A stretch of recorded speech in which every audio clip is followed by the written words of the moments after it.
ಚಿಕ್ಕಬಳ್ಳಾಪುರದ ಪತ್ರಕರ್ತರ ಭವನದಲ್ಲಿ ಇಂದು ನಡೆದ ಸುದ್ದಿಗೋಷ್ಠಿಯಲ್ಲಿ ಮಾತನಾಡಿದ ಅಸಂಘಟಿತ ಕಾರ್ಮಿಕರ ಮುಖಂಡರು, ಪ್ರಸ್ತುತ ರಾಜ್ಯ ಕಾರ್ಮಿಕ ಸಚಿವ ಅನಿಲ್ ಅವರು ಘೋಷಿಸಿರುವ ಯೋಜನೆಯನ್ನು ಎಲ್ಲ ಅಸಂಘಟಿತ ಕಾರ್ಮಿಕರು ಸದುಪಯೋಗ ಪಡಿಸಿಕೊಳ್ಳಬೇಕೆಂದು ಮನವಿ ಮಾಡಿದರು.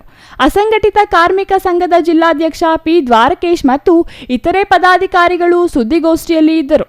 ಕಾರ್ಮಿಕರ ಹೋರಾಟಕ್ಕೆ ಮಾನ್ಯತೆ ನೀಡಿ ಸರ್ಕಾರ ಅಸಂಘಟಿತ ಕಾರ್ಮಿಕರ 73 ವಲಯಕ್ಕೆ ಪ್ರಥಮವಾಗಿ ಅಪಘಾತದಲ್ಲಿ ಮೃತಪಟ್ಟರೆ ವಿಮೆ 1 ಲಕ್ಷ, ಆಸ್ಪತ್ರೆ ವೆಚ್ಚ 50,000 ಹಾಗೂ ಸಹಜ ಸಾವಿಗೆ 10,000 ನೀಡಿ ಸರ್ಕಾರ ನಿರ್ಧರಿಸಿದ್ದು, ರಾಜ್ಯ ಅಸಂಘಟಿತ ಕಾರ್ಮಿಕರು ಈ ನಿರ್ಣಯವನ್ನು ಸ್ವಾಗತಿಸಿದ್ದಾರೆ.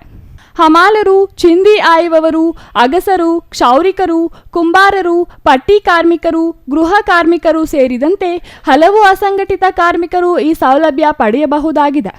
ಇದರ ಸೌಲಭ್ಯ ಸಂಘಟಿತ ಕಾರ್ಮಿಕರು ಪಡೆಯಲು ಅವರು ಕೋರಿದರು. ಕಳೆದ ಹಲವು ವರ್ಷಗಳಿಂದ ರಾಜ್ಯ ಅಸಂಘಟಿತ ಕಾರ್ಮಿಕರ ಸಂಘ ಮೋಟಾರ್ ಸಾರಿಗೆ ಸಂಬಂಧಿಸಿದ ಕಾರ್ಮಿಕರ ಸಾಮಾಜಿಕ ಭದ್ರತಾ ಮಂಡಳಿ ರಚಿಸಲು ಹೋರಾಟ ಮಾಡಿದ್ದು, ಸರ್ಕಾರ ಮಂಡಳಿ ರಚನೆ ಮಾಡಿ ರಾಜ್ಯಪತ್ರದಲ್ಲಿ ಹೊರಡಿಸಲಾಗಿದೆ. ಮಂಡಳಿ ರಚನೆ ಮತ್ತು ಕಾರ್ಮಿಕ ಕಾರ್ಡ್ಗಳನ್ನು ವಿತರಣೆ, ಮಾನದಂಡ ಹಾಗೂ ಸಂಬಂಧಿಸಿದ ಜಿಲ್ಲೆಗಳ ಅಧಿಕಾರಿಗಳ ಕ್ರಮ ವಹಿಸಲು ಸುತ್ತೋಲೆ ಹೊರಡಿಸಲು ಸಂಘ ಇದೇ ಸಂದರ್ಭದಲ್ಲಿ ಆಗ್ರಹಿಸಿದೆ. ಹೋರಾಟ ಮಾಡ್ಕೊಂಡು ಬಂದಿದ್ದೀವಿ. ಏನು ಹೇಗೆ ಈಗ ಈ ಕಟ್ಟಡ ಕಾರ್ಮಿಕ ಭದ್ರತಾ ಮಂಡಳಿ ಹೇಗೆ ಮಾಡಿದ್ದಾರೆ, ಅದೇ ರೀತಿ ಬೇರೆ ಎಲ್ಲ ಕಾರ್ಮಿಕರಿಗೂ ಸರ್ಕಾರದ ಕಡೆಯಿಂದ ಒಂದು ಸವಲತ್ತುಗಳನ್ನು ಕೊಡಬೇಕು ಅಂತ ಹೇಳ್ಬಿಟ್ಟು ಸುಮಾರು ವರ್ಷಗಳಿಂದ ನಾವು ಹೋರಾಟ ಮಾಡ್ಕೊಂಡು ಬಂದಿದ್ದೀವಿ. ಆ ಹೋರಾಟಕ್ಕೆ ಮಾನ್ಯತೆ ಕೊಟ್ಟು ನಮ್ಮ ಕರ್ನಾಟಕ ಸರ್ಕಾರ ಕಾರ್ಮಿಕ ಸಚಿವರಾದಂಥ ಸಂತೋಷ್ ಲಾಡ್ ಅವರು ಈಗ ಒಂದು 23 ವಲಯಗಳಿಗೆ ಅಪಘಾತ ವಿಮೆ ಮತ್ತು ಸ್ಕಾಲರ್ಶಿಪ್ಪು ಈ ಥರದಂಥ ಕೆಲವೊಂದು ಸವಲತ್ತುಗಳನ್ನ ಅನೌನ್ಸ್ ಮಾಡಿದ್ದಾರೆ. ಈಗ ತತ್ಕ್ಷಣದಲ್ಲಿ 11 ವಲಯಗಳಿಗೆ ಅಂಬೇಡ್ಕರ್ ಸಹಾಯಸ್ತ ಯೋಜನೆ ಅಂತ ಹೇಳ್ಬಿಟ್ಟು ಒಂದು ಕಾರ್ಮಿಕ ಕಾರ್ಡನ್ನು ಮಾಡಿಕೊಡ್ತಾ ಇದ್ದೀವಿ.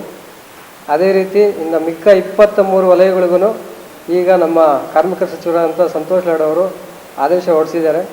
ಅದು ಆದೇಶ ಆಲ್ರೆಡಿ ಕಾರ್ಮಿಕ ಇಲಾಖೆಗೆ ಬಂದಿದೆ. ಇನ್ನೊಂದು ವಾರ, ಒಂದು 2-3 ದಿನಗಳಲ್ಲಿ ಪ್ರಾರಂಭ ಆಗುತ್ತೆ. ಸೊ ಎಲ್ಲ ಕಾರ್ಮಿಕರು ಈ ಅವಕಾಶವನ್ನು ಸದಾವಕಾಶವನ್ನು ಉಪಯೋಗಿಸ್ಕೋಬೇಕು.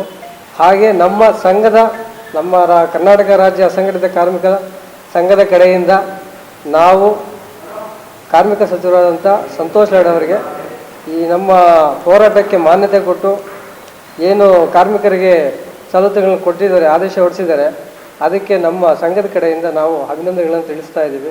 ಇನ್ನು ಸುದ್ದಿಗೋಷ್ಠಿಯಲ್ಲಿ ಮುನಿರಾಜು, ಸೀತಾ ಬೈರರೆಡ್ಡಿ, ಪ್ರಕಾಶ್, ಬಚ್ಚೇಗೌಡ, ರಮೇಶ್, ಮೀನಾ ಕುಮಾರಿ, ಧನುಂಜಯ್ ಮೂರ್ತಿ, ಮಲ್ಲೇಶ್ ಮತ್ತಿತರರು ಹಾಜರಿದ್ದರು. Nandakumar, CTV news, Chikkaballapur.